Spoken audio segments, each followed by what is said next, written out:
Welcome back to Loveland Report and the Lone Ranger Show, the most listened to real estate and in the world show anywhere in the universe, I would say. Streaming, couple Dixie cups in a string. I think there's nobody else with more listeners than us. No other real estate show running this long. I want to talk real quick. We teased about handling multiple offers. A couple things for buyers. If you're a buyer, you're going to go into a multiple offer situation. I think right now, any house you write a listing on, if it piqued your interest, it piques somebody else's interest, make sure your offer is based on the comps. Go a little bit above list price if you have to. Check those comps. Also, make sure you're fast tracked with Bruce. So you know your deal's just about as good as a cash deal or better. And then make it simple. Have your agent. This is the main thing. I get offers from people, Bruce.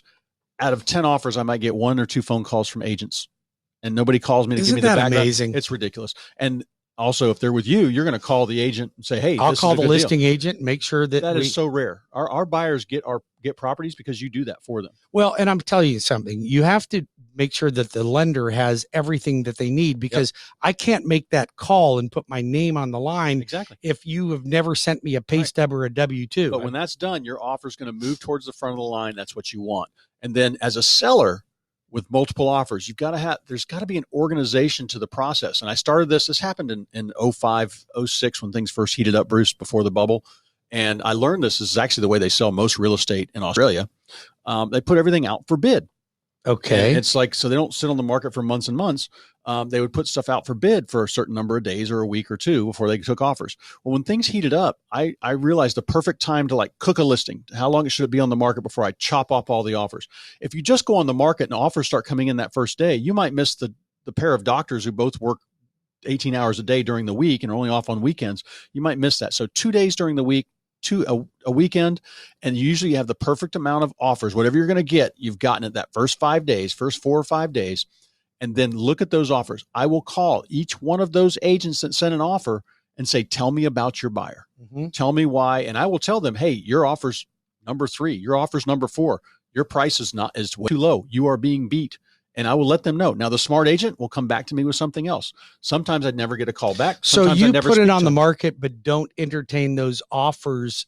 I'll give a deadline. I'm moving back to this now. As our market is speeding back up, I'm moving back to this market maker program, I called it.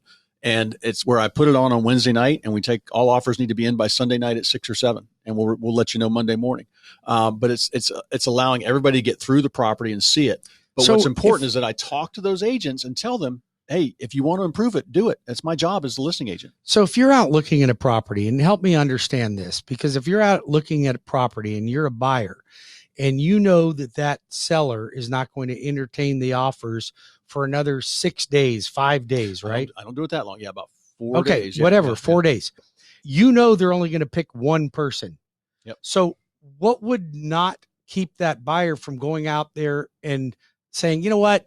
I don't want to be in this competition. I'm just going to go find another property"? Well, when that buyer loses a property and he tries to find another one like that. But that's why I don't do it for a week or two. You don't let it drag on too long. I've learned after 4 or 5 days, people start withdrawing their offers. Sure, they will. We're not interested anymore. We found another one. Right. So, and it's all based on the market. And this is why I've got my finger on the pulse of the Orlando market, the Central Florida market. And he sure does. If you want a great real estate agent, somebody that knows the market, Cleve Loveland Properties.